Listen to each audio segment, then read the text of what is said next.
Ser podcast. What if you decide that you don't wanna wake up to?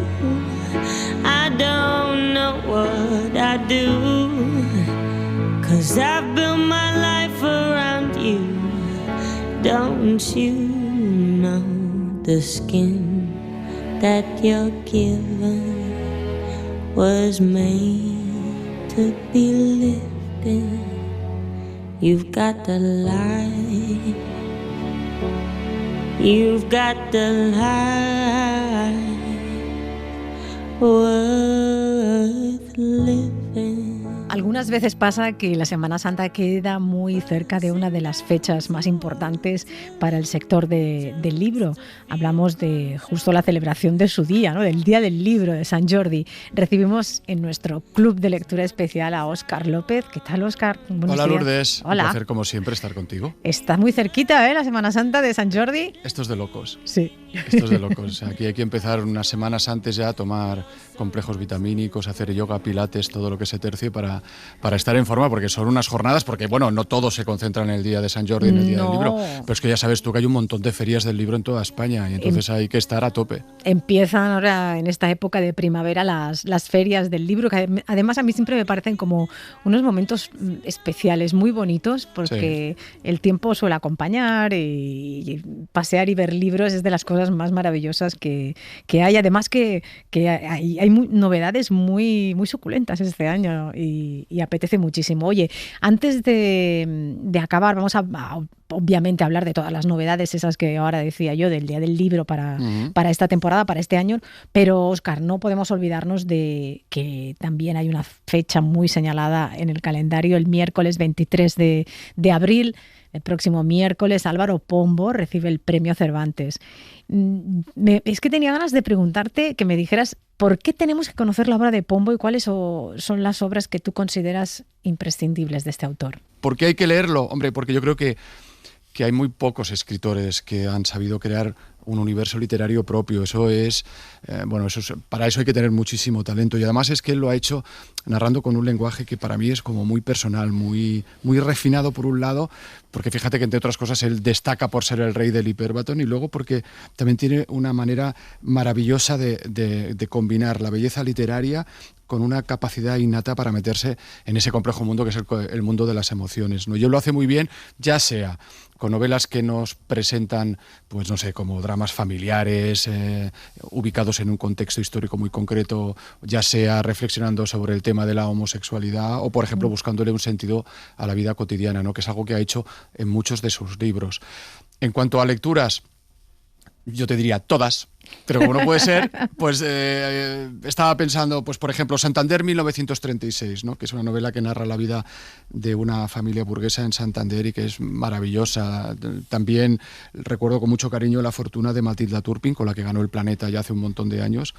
Otra novela que podría leer la gente que no lo conoce, Donde las mujeres, que fue Premio Nacional de Narrativa y que también es una novela fantástica con un grupo de mujeres que tras la guerra civil buscan reconstruir sus vidas. Y te diría una cuarta, por ejemplo, que sería Contra Natura también. Yo creo que es una novela fantástica, donde él precisamente aquí es donde toca el tema de la homosexualidad y las tensiones sociales, ¿no?, que rodean este tema en la España del presente. Son 4, pero podrían ser muchos más, de verdad, merece mucho la pena. Santander 1936, La fortuna de Matilda Turpin, Donde las mujeres y Contra Natura. Los primeros libros que montamos, que colocamos en el tenderete, pero van a haber muchos más porque a lo largo de la sección vamos a escuchar algunas recomendaciones de librerías de toda España para celebrar bien y con conocimiento el Día del Libro. And oh, what a way to die, standing eye to eye, pretending we're alive as we grow colder. And oh, the devil that I know is better than the devil that I don't. Empezamos nuestro recorrido por las librerías en la Sierra Madrileña. Vamos a Santa María de la Alameda. Buenos días, soy Álvaro Tejedor de Libros y Tesoros Patrici. Queremos recomendar el libro titulado El hombre en busca de sentido. del psiquiatra austriaco Viktor Frankl. En él, el autor reflexiona sobre las situaciones vividas en los campos de concentración donde estuvo interno durante la Segunda Guerra Mundial, sacando siempre sabias conclusiones del porqué del comportamiento humano en estas difíciles circunstancias, y siempre desde el optimismo y la vitalidad más absoluta. Pienso que es un relato atemporal de la capacidad de superación del ser humano que todo el mundo debería leer. Muchas gracias.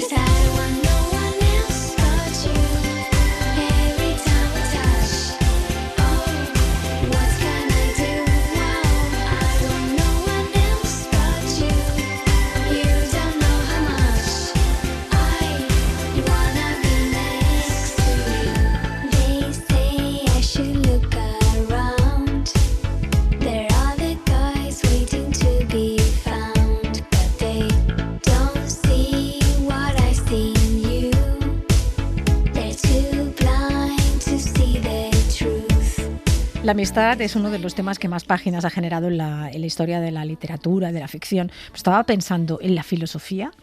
Precisamente tenemos sobre la mesa un libro que trata sobre ella. Se llama La pasión de los extraños y es el último libro de Marina Garcés que publica Galaxia Gutenberg. ¿Qué tal, Marina? Buenos días. Hola, ¿qué tal? A mí una de las cosas que más me ha gustado al leer el libro es que te remontas al primer texto escrito conocido, el famoso poema de Gilgamesh, para hacer una aproximación de lo que significa la amistad. Yo no había caído en esto y me ha parecido fascinante. Sí, ahora te preguntabas si la filosofía ha escrito sobre la amistad. La filosofía ha escrito y mucho sobre la amistad. Yo diría que quizás es uno de los grandes temas junto a la verdad, la justicia, el amor y este tipo de temas, pero quizá le hemos dado menos relevancia porque no tiene las implicaciones, sobre todo políticas y dramáticas, que tienen otros conceptos. El primer poema del que tenemos rastro escrito en la historia de la humanidad es el poema de Gilgamesh, y no es que hable de la amistad, es que es una historia de amistad entre un príncipe, Gilgamesh, y un ser extraño que viene de fuera de la ciudad, un salvaje, diríamos nosotros, una especie de monstruo entre lo animal y lo humano, y se hacen amigos. Y es una maravilla de historia de amistad entre dos seres que no hubieran tenido que encontrarse nunca, el príncipe y el extraño, ¿no? Por eso hago homenaje a este ser extraño, a ese afuera que llega a nuestras vidas y que es el amigo, la amiga o los amigos. Óscar, ¿qué nos cuenta La pasión de los extraños? Bueno, es lo que decíamos, es una profunda, pero también muy divulgativa reflexión sobre la amistad a través de la opinión de filósofos, de pensadores, de escritores a lo largo de la historia, pero lógicamente también de las reflexiones de la propia autora, que como sabéis es una reconocida filósofa y ensayista. Entonces está estructurado en diversos capítulos donde se tocan muchos temas. Hay respuestas y preguntas sobre un sinfín de asuntos relacionados con la amistad. Por ejemplo, ¿por qué y para qué sirve la amistad? Se habla también de si la amistad es o no para siempre, ¿no? Es aquello que nos han dicho a menudo, ¿no? De que no hay un contrato que certifique esa amistad. La otra cosa que me flipó es que es la única relación humana no institucionalizada, claro. O sea, que no está supervisada por el poder. Por ejemplo, también responde a la pregunta, y una pregunta muy importante, ¿se puede vivir sin amigos? Yo me la he hecho muy a menudo también. Luego está todo el tema, naturalmente, del mundo digital. Vivimos en este mundo digital donde prima el individualismo, ahí donde casa el tema de la amistad. Y ojo también con el tema de mezclar la amistad con el sexo, con el dinero. Ella no dice que no se puede hacer. Lo que dice es que hay que pensarlo, porque ahí se pueden generar historias de dominación. En fin, yo creo que hay temas que te mantienen muy atento a lo que lees, porque son cuestiones que además te afectan muy personalmente. Yo creo que muchos lectores los va a invitar a la reflexión. Y esto que yo pensaba que era amistad, ¿realmente lo es? A lo mejor no está tan claro.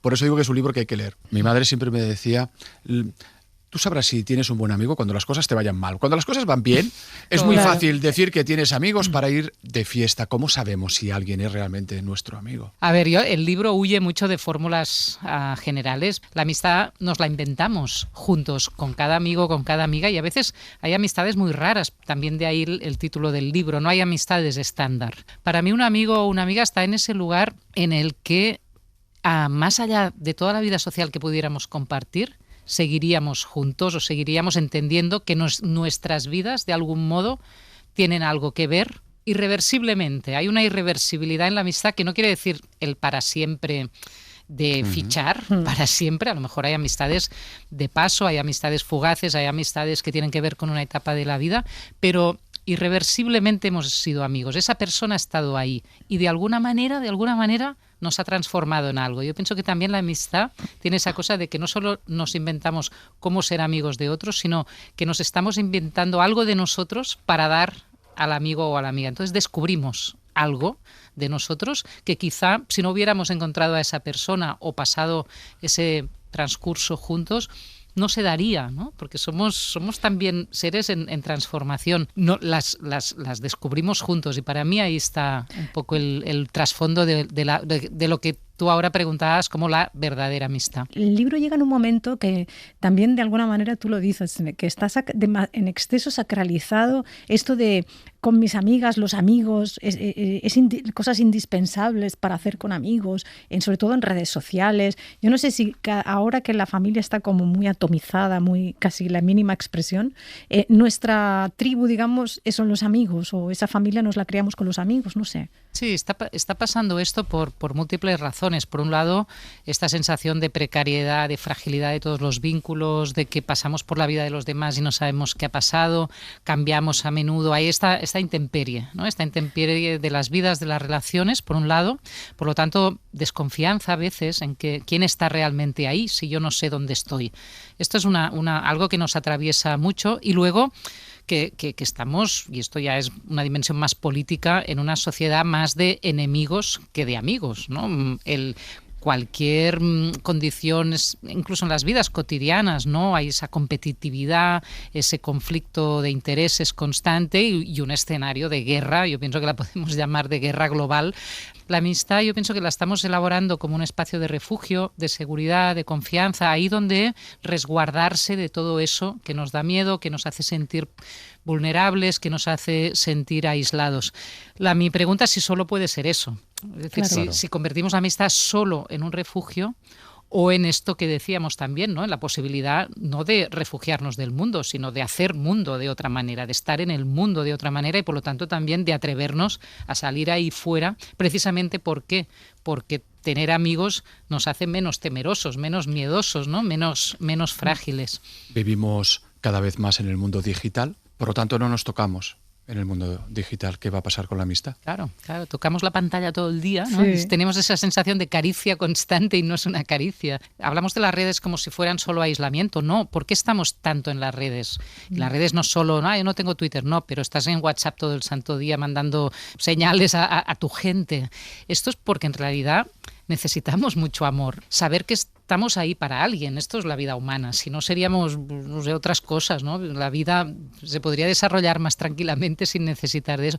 Ser humanos yo pienso que tiene que ver con eso, estoy aquí. Entonces construimos maneras de estar aquí. Estoy tan aquí que solo puedo estar contigo o bajo tu poder, pero todo eso está pasando, entonces lo está capturando este entorno digital que está alimentándose de nuestra necesidad de ser alguien para los demás y está construyendo grandes monstruos a partir de esta necesidad tan humana, pero ¿bajo qué condiciones y para qué? ¿No? ¿Y quién las pone? ¿Y quién se alimenta de ellas? ¿Y dónde va todo eso? No sé si tiene un traslado la amistad al ámbito político. Ahora un poco lo tocabas, ¿no? La fraternidad, la camaradería, la comunidad. Está ahora, lo ves en las redes y tal, pero de forma efectiva en ese tocarnos, en ese sentirnos iguales, ¿no? Que sufrimos lo mismo, que se nos eriza el vello a la vez. No lo vemos, ¿no? No sé si eso está pasando. Sí. El concepto de amistad es inseparablemente ético y político. Tiene que ver con una ética personal, con la manera como damos forma, valor y sentido a nuestras vidas con los demás, pero también tiene un sentido político de lucha y de resistencia, es decir, solo con aquellos con quienes de algún modo podemos contar. Podemos imaginarnos formas de complicidad, de confianza y de lucha contra este poder que decimos que nos determina y nos sitúa a cada uno en su lugar, como individuos, como pertenecientes a determinados grupos sociales, ¿no? En la que ya está organizado cuál es el yo y cuál es el nosotros de cada cual. La amistad rompe estos contornos definidos de quién eres tú y quiénes son los tuyos. También es un concepto no solo de resistencia, sino de imaginación política. Yo pienso que hay un criterio muy, muy claro, una sociedad en la que no pudiéramos ser amigos, no de todos, sino de algunos, por lo menos, ¿no? en la que la amistad no fuera posible, ¿qué sociedad sería? O bien una sociedad muy autoritaria, que nos tiene a todos, ¿no?, bajo vigilancia, o una sociedad de la indiferencia absoluta. Bueno, pues yo pienso que la amistad es un poco como políticamente también desmontar estas dos tendencias, luchar contra ellas y abrir esos vínculos posibles en los que la confianza gane más que la paranoia. Déjame, Óscar, un momentito que pase de las pantallas otra vez a las tablillas de arcilla, porque es curioso que la primera dato, digamos, literario que tenemos de la amistad es el poema de Gilgamesh entre dos hombres, y tradicionalmente se ha narrado mucho más la amistad entre dos hombres que no entre mujeres, que incluso se ha llegado a apuntar que era imposible la amistad entre dos mujeres porque estábamos siempre enfrentadas, y ahora rescatamos el término este de sororidad, de decir que claro que sí, la amistad es fundamental, y de hecho ha sido fundamental para que las mujeres nos hayamos defendido en red, ¿no? Muchas veces. Totalmente. Esta dimensión es fundamental, porque a veces hablamos de la amistad,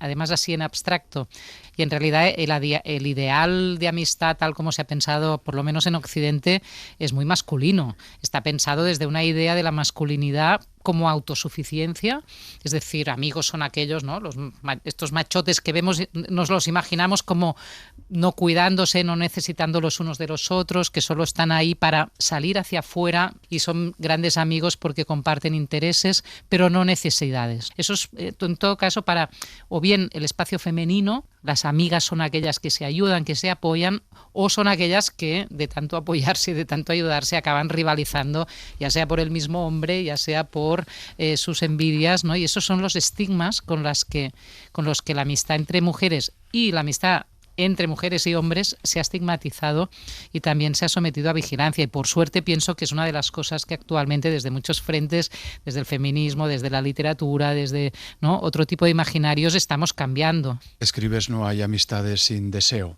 ¿Qué pasa cuando introducimos cuestiones como el sexo, como el dinero, que puede generar situaciones de dependencia, de dominación? ¿Eso contamina la relación de amistad? O follamigos, tú igual va bien, chico. Yo parto de que cada uno haga lo que pueda con su vida para empezar, que ya bastante tenemos para sostenernos en el día a día de entrada. Por lo tanto, mi posición no es para nada de dar recetas y mucho menos de poner límites a nuestras vidas.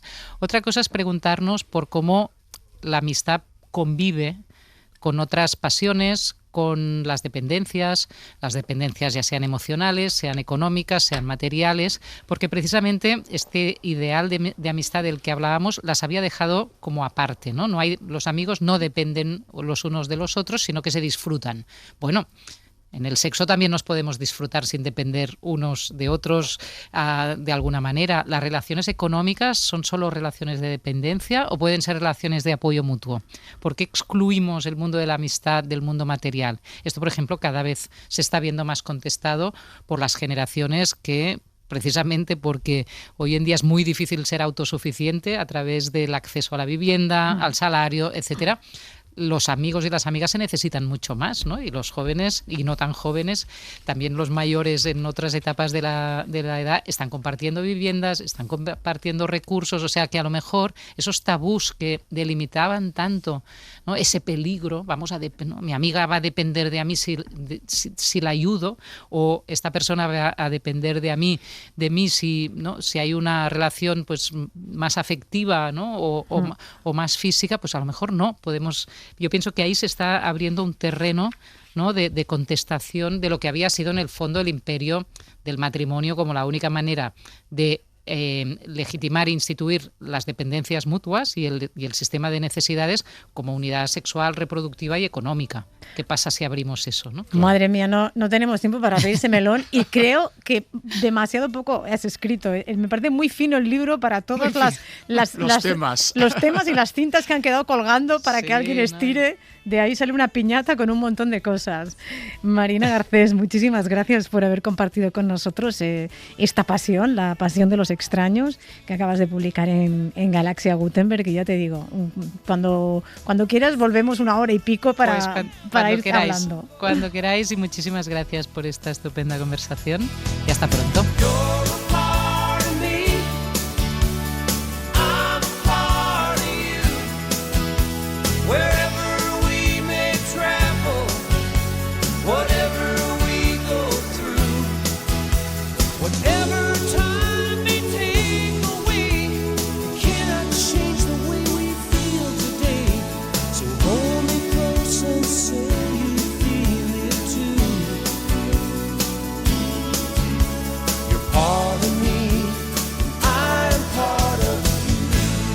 Hola, ¿qué tal? Soy Laura, de Una Loca de Hartar, un espacio multidisciplinar situado en Cáceres y que cuenta con una librería queer. Quería recomendaros la novela La maldición de ser un animal social, que es de una autora extremeña que se llama Rocío Esperilla. Y nada, se trata de una comedia romántica con perspectiva feminista, bisexual y actual, y que reflexiona sobre los procesos de reconstrucción de una misma, del proceso de reconocimiento de la orientación sexual, de los vínculos de amistad después de una ruptura. En fin, me parece muy interesante, así que nada, espero que os guste. Un abrazo. Maybe it will be enough. Time's getting older, the light's getting closer. Oh, oh, oh. So what do I do with this love I saved for you? What do I move to the space I held for two? Vamos a hablar de un tema, la verdad, yo creo que inherente a la condición humana y que a lo largo de toda la historia de la literatura ha ocupado un montón de veces temas, novelas, obras de teatro. Es ese proceso que Freud describió como matar al padre, ¿no? Estamos hablando de eso, pero en las raíces de la Grecia clásica, por ejemplo, está el mito de Edipo, ¿no? Pero me parece, Óscar, que en los últimos años estamos encontrando bastantes ejemplos de una literatura que va más allá y que en vez de matar al padre, intenta resucitar a ese padre que habíamos matado. Y no sé exactamente si es el caso de Yo era un chico, de Fer Ribas, que publica Sexto Piso. Fer Ribas, buenos días, bienvenida. Hola, buenos días. Tú has intentado resucitar a tu padre, aunque solo sea en papel, para poder llegar a un entendimiento con él, para acabar de ajustar cuentas o contarle algo que te quedó pendiente. Sí, yo siempre cuento que al final me parece que el ejercicio del libro es esa conversación que nunca vamos a poder tener, ¿no? Y sobre todo aparecer yo, ¿no? De mi yo adulta, porque al final mi padre cuando murió tenía 16 años, ¿no? Y no había capacidad de ese tete-a-tete, ¿no? De alguna forma, siendo las dos adultas, ¿no? Y confrontándome a una serie de cosas. Y para mí el libro es lo que nos permite a veces la ficción, ¿no? Y lo que nos permite el artefacto del libro, que es eso, ¿no? De alguna forma traer a la vida a mi padre y poder aparecer yo en la edad adulta. Óscar, ya hemos avanzado un poco el tema, el eje central, ¿no? De Yo era un chico, pero ¿qué más cosas nos cuenta este libro? Pues efectivamente estamos ante una novela del yo, es una novela de descubrimiento, es una novela de aceptación. Yo creo que es una novela que trasciende a la idea de ser una historia que uno podría decir que es una historia basada en hechos reales, porque esta es la historia de un ser poliédrico, como lo somos todos, ¿no? Una persona que tiene muchas aristas. El narrador es un hombre homosexual, es a la vez también una mujer trans, es un hijo de la clase obrera que se avergüenza de la pobreza, es hijo de un padre con el que vive una relación muy complicada, incluso después de la muerte, como estabais comentando, porque pronto vamos a saber, ya se sabe al principio del libro, de que el padre muere prematuramente de un ataque al corazón. Yo diría que es la historia de una persona que no quiere ser el hijo que el padre espera que sea, que sabe que necesita forjar su identidad y que eso pasa indefectiblemente por el hecho de poder aceptar su propia sexualidad, ¿no? Es una novela catártica, sin duda, lo es, y en la que la autora pues le ha podido decir al padre, como tú decías al principio, todo aquello que no le pudo decir en vida, ¿no? Oye, una cosa que decía, Óscar decía que también hablas de lo trans, pero a mí, mientras iba leyendo, pensaba, es que claro, la novela no sé si la escribiste cuando no habías iniciado la transición, ¿no? Yo claro. Y estaba pensando todo el rato, ¿saldría la misma novela si la hubieras escrito una vez finalizada esta transición? Bueno, claro, o sea, al final yo pienso que, o sea, me lo planteé porque, claro, yo, como bien dices, cuando yo escribí la novela socializaba como hombre, ¿no? Y cuando apareció la oportunidad de publicarlo, justo hacía un año y algo que estaba empezando la transición, ¿no? Y me planteé en un momento si cambiaba la voz del narrador y la hacía femenina, ¿no? Pero de repente conmigo misma no me debatía, pensaba, claro, es que toda la novela se explica de alguna forma porque el protagonista ha estado socializado como hombre, ¿no? Claro. Y el hecho de todo aquello que el padre deposita en él, ¿no? Una forma de habitar, ¿no? Y de lidiar con esa masculinidad que nunca acaba de encajar, es lo que explica y es por lo que se despliega toda la novela. Entonces, para mí no tenía demasiado sentido, ¿no? Como traducir esa voz del narrador en una voz femenina. Y además porque también a veces no está pasando mucho ahora que las narrativas trans, porque generan una serie de interés, ¿no? También se están entrando en el discurso hegemónico, ¿no?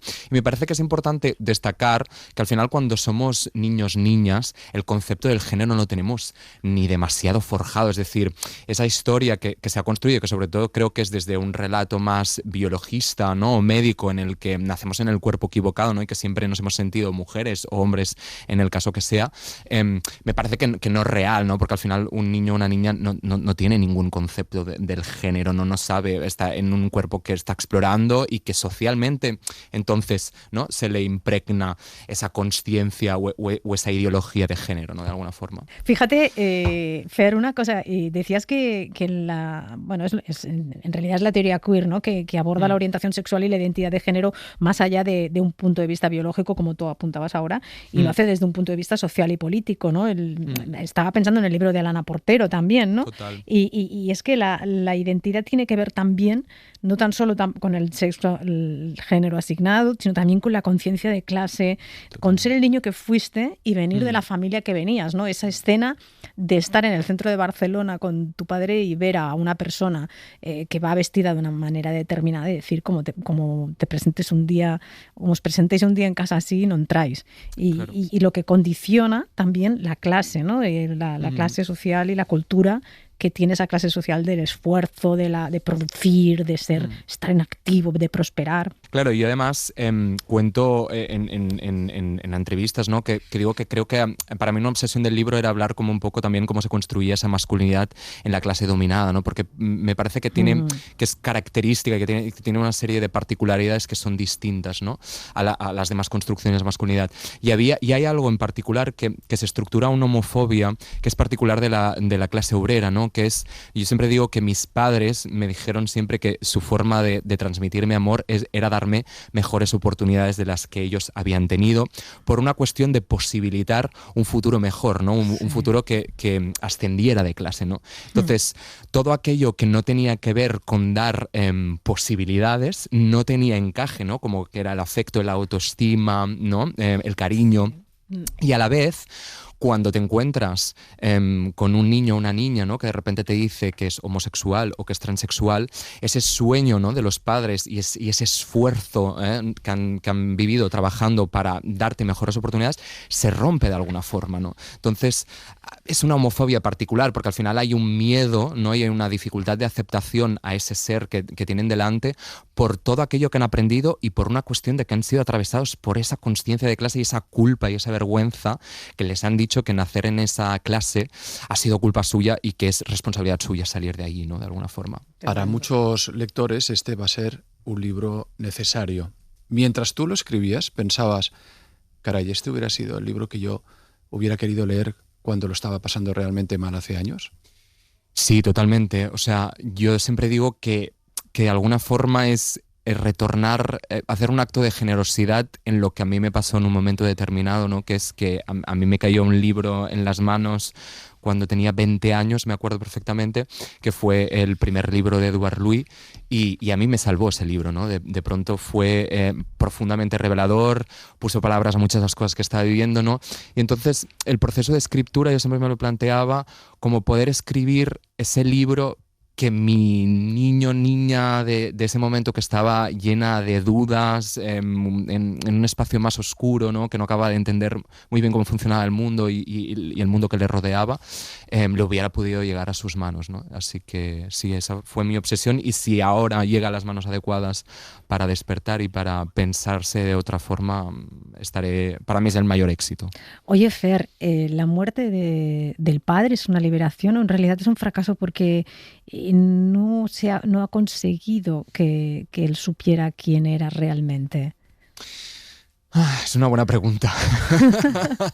Claro, porque es que a lo mejor, claro. A lo mejor te hubiera sorprendido la reacción, porque creo que tu padre te quería, ¿no? Claro, no sé, es sé. un debate que siempre tenemos, por ejemplo, con mi hermano, ¿no? Y que siempre digo que el mundo del 2011, que es cuando él se murió, no es el mundo del 2025. Gracias a Dios también hay muchas cosas. Ni la Fer de 2011 claro, es la claro, misma, claro. Tú también eres una adulta ahora. Sí, y en el libro, de hecho, hay un pasaje que habla justamente de esto, ¿no? Que confronta el hecho de, quizá, ¿no? Primero eso, ¿no? Que el mundo del 2011 no es el mismo que el 2025, y que probablemente se hubiera encontrado gente a su alrededor que quizá lo hubiera marcado una serie de límites, ¿no? O lo hubiera confrontado y hecho plantear ciertas cosas que quizá le habría permitido verme con otros ojos. Y después, que también hay otra cosa, que es que, claro, él hubiera sido de alguna forma espectador de mi crecimiento y de mi hecho de serme adulta, ¿no? De hacerme adulta, y en eso habría habido la oportunidad de yo haberle confrontado muchas cosas, ¿no? Has dicho y has escrito que has intentado escribir este libro fuera de la rabia, porque la rabia lo devora todo. ¿El libro está publicado? ¿Lo has conseguido? Yo espero que sí. Tengo la sensación que sí.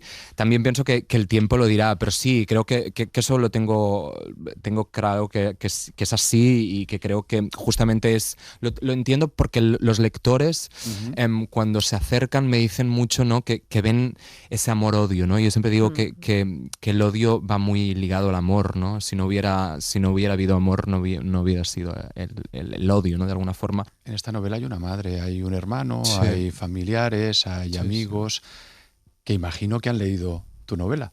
Sí. ¿Y? Claro, eso, o sea, yo creo que al final la narrativa del yo tiene unas consecuencias, ¿no? Y tiene un impacto a tu alrededor, y claro que hay que lidiar con cierta incomodidad. Y sí que es verdad que yo creo que de puertas afuera los espectadores entienden muy bien que al final no deja de ser una narrativa y que no deja de haber un ejercicio puramente literario. Pero claro, de puertas adentro, al final, esa visión no más amplia de entender que no solamente yo estoy explicando mi experiencia para explicar de mí o para hablar de mí, sino que es un ejercicio que es mucho más generoso, ¿no? Que es para hablar de un nosotros, para hablar de temas que a mí me interesan. Eso cuesta a veces, ¿no? Entonces se fijan más en por qué has dicho esto, ¿no? En qué tipo de relato.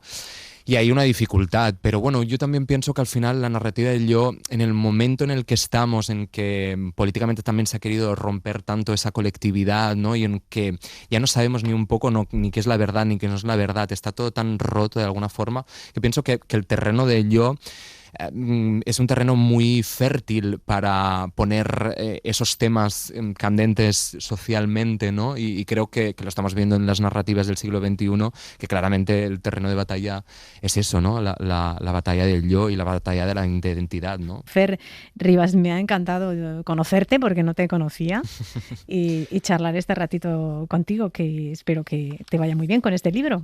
Muchísimas gracias. Y antes de irme sí que quería decir que agradecer mucho también a Lana Portero, a Camila Sosa, ¿no? Que creo que han hecho un ejercicio de poner eso, ¿no? La literatura queer, que durante muchos años ha sido relegada a un espacio casi minoritario, ¿no? Y de repente han ocupado ese espacio de la literatura universal, y que las que hemos venido después hemos tenido el camino un poco hecho, y hay que agradecer eso, creo. Y con libros muy bien escritos. Sí. Sí, y además que lo han bajado también a la calle, ¿no? A la plaza del barrio, al terreno, a la bodeguita de la esquina, ¿no?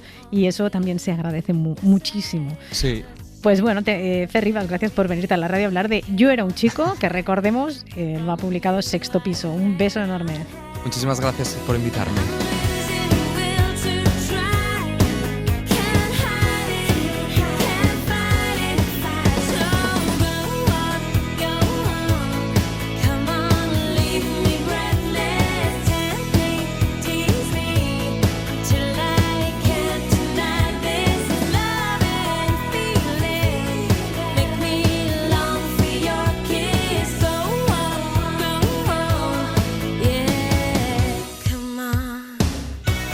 Soy Javier Luque de la centenaria librería Luque de Córdoba.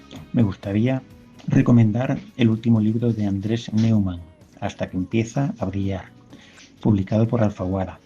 Se trata de una novela sobre la vida de María Moliner, la creadora del diccionario de autora más importante de la lengua española, en el 125 aniversario de su nacimiento. Una vida interesantísima la de esta apasionada de las letras, coetánea de otra gran mujer a contracorriente, que fue Pilar Sarasola, la viuda del fundador de nuestra librería, Rogelio Luque, de la que precisamente este año conmemoramos el 120 aniversario de su nacimiento. Dos grandes mujeres que hicieron de la palabra impresa bandera para defender la libertad en tiempos oscuros. Te regalo mis piernas, recuesta tu cabeza en ellas. Te regalo mis fuerzas, úsalas cada que no tengas.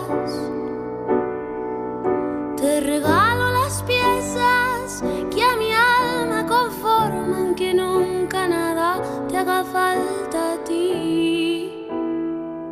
Te voy a amar hasta morir, te voy a amar hasta morir. En el límite entre lo real, lo imaginario, lo onírico, yo diría que incluso lo fantasmagórico, es por donde se mueve Crisálida, la novela de Fernando Navarro, que publica Impedimenta. Buenos días, ¿qué tal, Fernando? Buenos días, muy bien, feliz de estar aquí contigo y con Óscar por ahí. No sabíamos cómo catalogar la novela y eso está bien.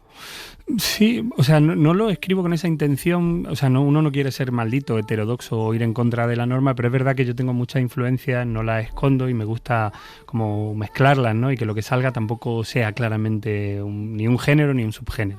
Además, también parece casi un guión cinematográfico o una propuesta de guión, porque yo creo que este libro tiene camino de ida y vuelta, ¿no? Sí, bueno, la verdad que mi pasado o mi presente como guionista me delata y me obliga de alguna manera a ser visual, ¿no? Porque también yo escribo en imágenes, pero fíjate, yo creo que podría ser más un disco, una obra de teatro por unas cuestiones de dificultades de producción. Sería una película difícil de hacer.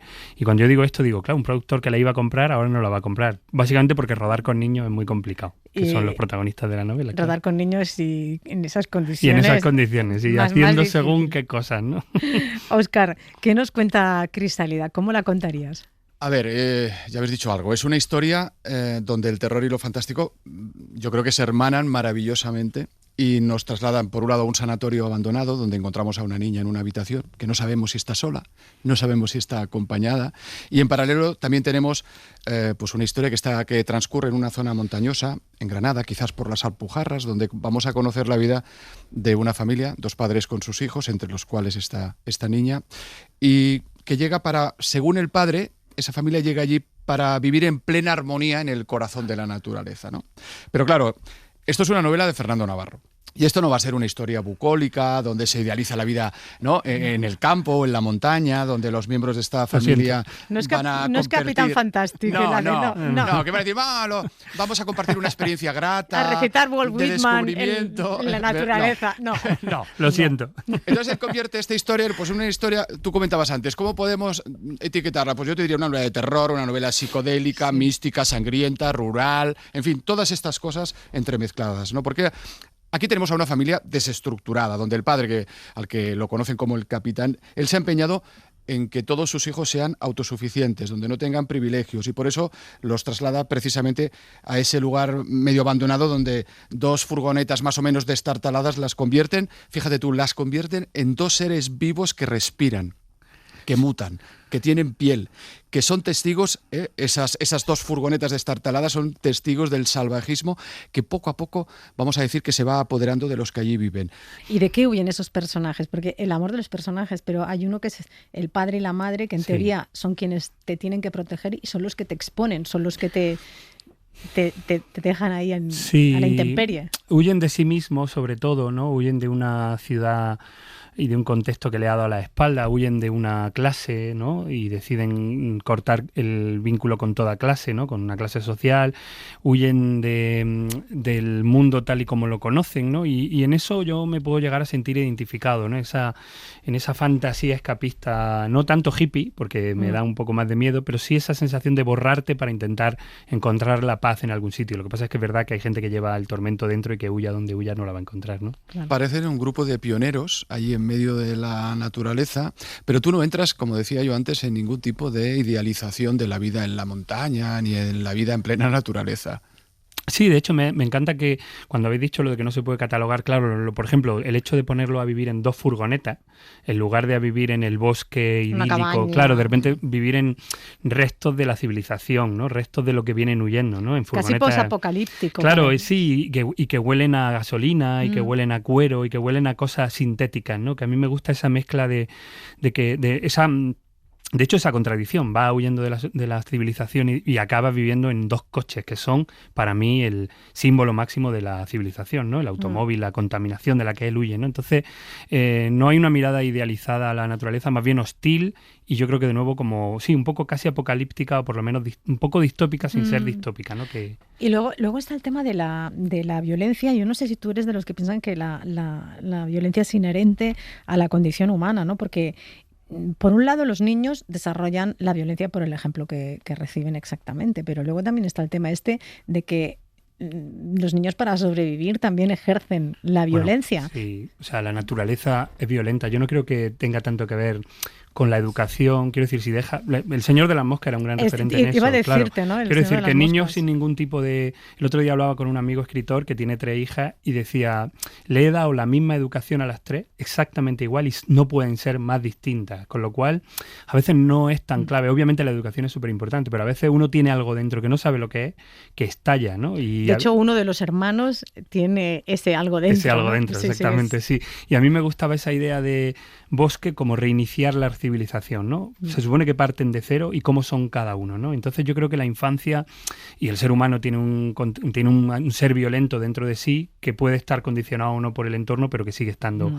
Pero qué difícil es narrar la violencia, pero qué difícil todavía más es narrar la violencia con niños. Sí, bueno, en Malaventura, mi primer libro, que era un libro de relatos, casi una novela fragmentada que se iban encontrando, muchos de los hechos violentos se contaban desde la mirada infantil, porque yo creo que hay algo en la mirada infantil que es contradictoriamente, o sea, que tiene por un lado cierta ternura e inocencia, lo cual puede hacer el hecho más violento, y al mismo tiempo cierta amoralidad, lo que lo convierte en, desde luego, mucho más violento, ¿no? Esa mirada sobre un gesto que no entiende o cómo un niño va poco a poco mutando en un ser salvaje.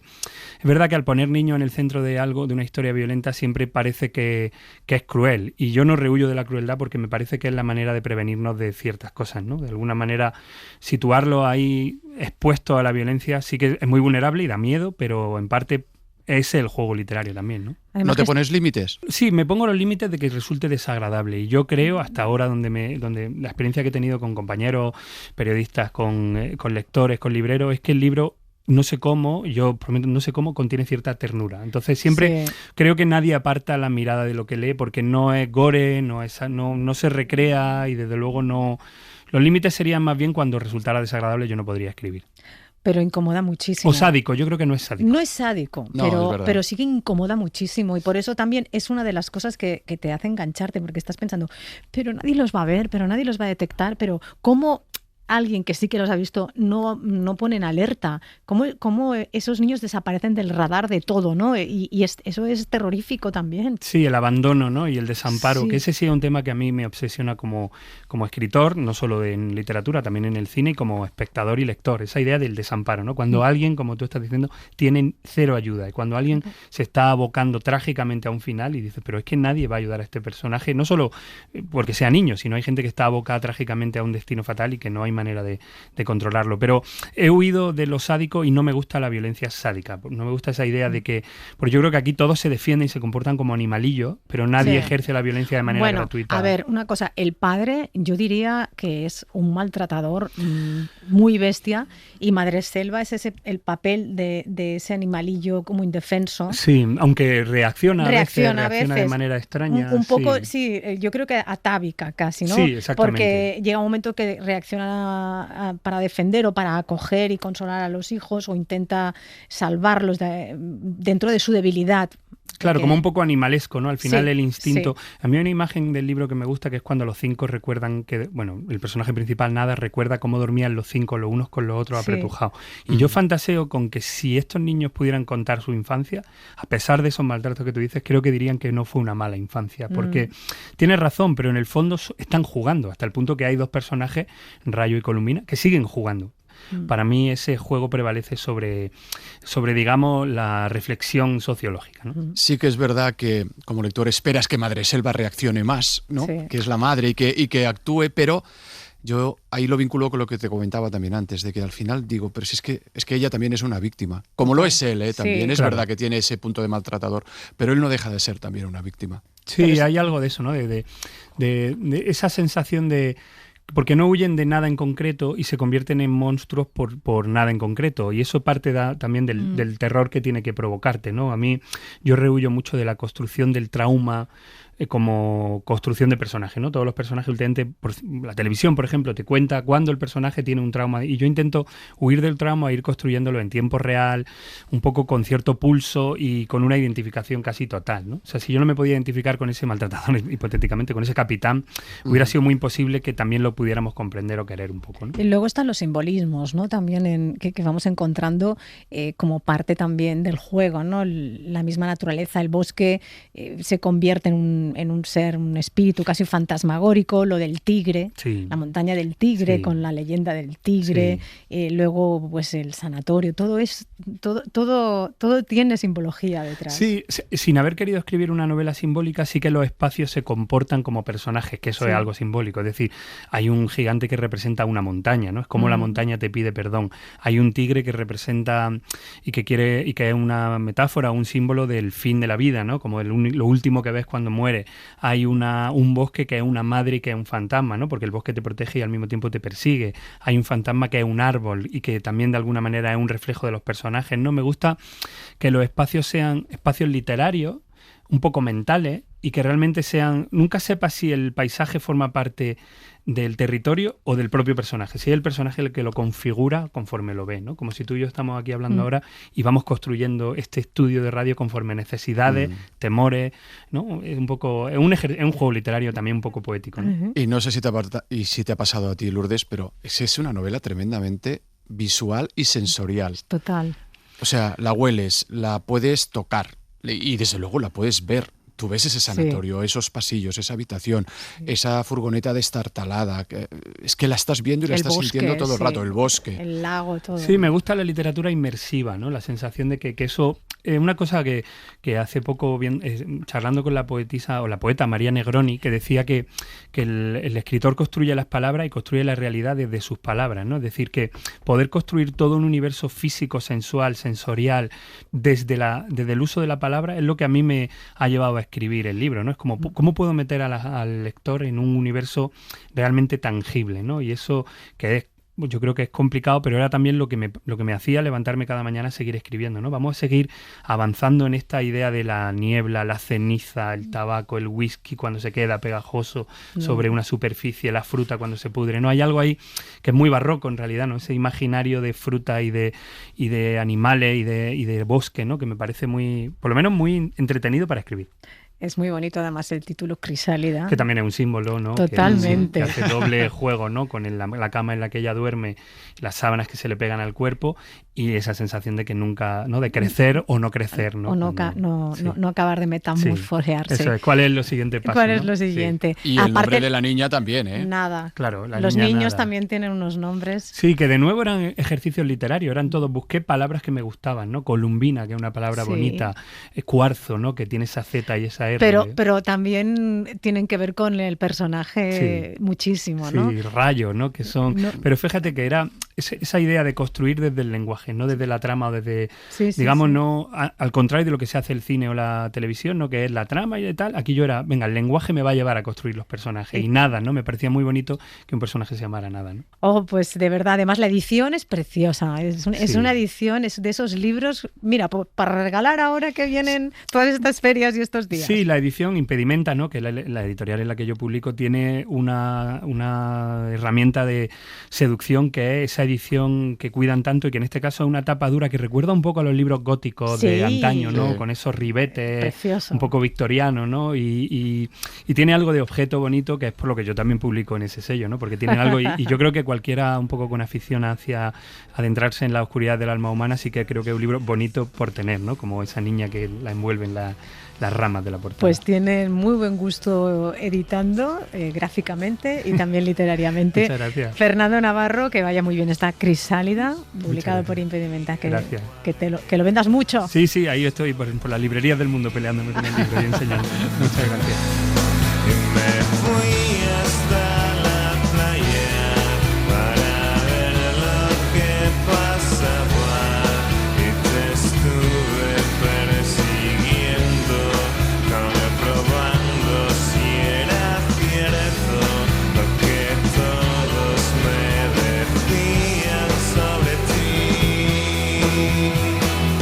Pues no han estado nada mal, ¿no? Las propuestas que hemos hecho para disfrutar del Día del Libro. Óscar, esta es época de novedades editoriales, aluvión de novedades, que diríamos, ¿no? Uh-huh. ¿Cuáles son las más importantes que nos vamos a encontrar en las librerías las próximas semanas? Mira, se va a publicar un montón de cosas, porque las editoriales publican mucho antes del Día del Libro y luego publican también mucho después, porque también están pensando en la Feria del Libro de Madrid, que también es una cita importante, y de lo que va a venir próximamente, al margen de todo lo que ya tenemos, pues por ejemplo va a haber nuevo libro de Camila Sosa, donde en este caso escribe directamente sobre su propia vida. Habrá naturalmente nuevas novelas negras, por ejemplo la de John Connolly, que también es una novela muy esperada. Hay un libro que va a publicar Salamandra muy, muy interesante, que es el último premio Renaudot, que es el Jacarandá de Gaël Faye, que es muy, muy recomendable.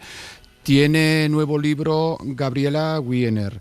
Rebeca Solnit, que además nos va a visitar, también publica El Camino Inesperado. Hay nuevo libro de Guillermo Arriaga, de Claudia Piñeiro, de Reyes Monforte, que también publicará ahora. Hay otro libro muy interesante que publica Libros del Asteroide, que es Caledonian Road, de Andrew O'Hagan, que yo también recomiendo mucho. Si es que, Lourdes, no acabaríamos. Es que es un no parar, porque está todo lo que ya tenemos en librerías, que ya, como bien decías, es un montón de títulos y a cuál mejor, y está todo lo que va a llegar ahora, o sea que imagínate.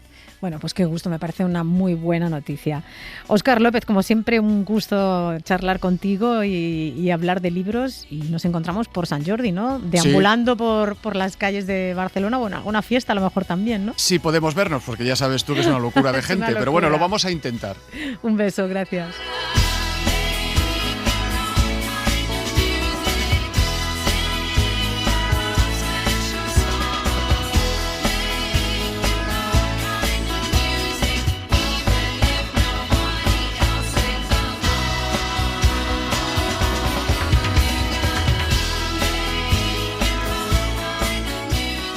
Para no perderte ningún episodio, síguenos en la aplicación o la web de la SER, Podium Podcast o tu plataforma de audio favorita.